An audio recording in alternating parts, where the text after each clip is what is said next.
সরকারি সাংবাদিক এবং বিভাগের তাদেরকে অনুচ্ছেদিত এবং উচ্ছেদিত এবং বিভিন্নভাবে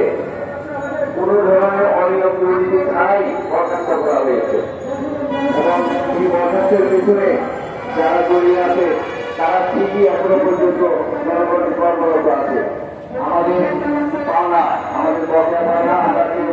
10 বছর, কেউ 20 বছর, কেউ আরো বেশি সময় ধরে কর্মরত ছিলাম, কিন্তু এই কর্মরত সময় আমাদের যে বেতন ভাতা বকেয়া করেছে সেই বেতন ভাতা এখনো পর্যন্ত তারা পরিশোধ করে নেই।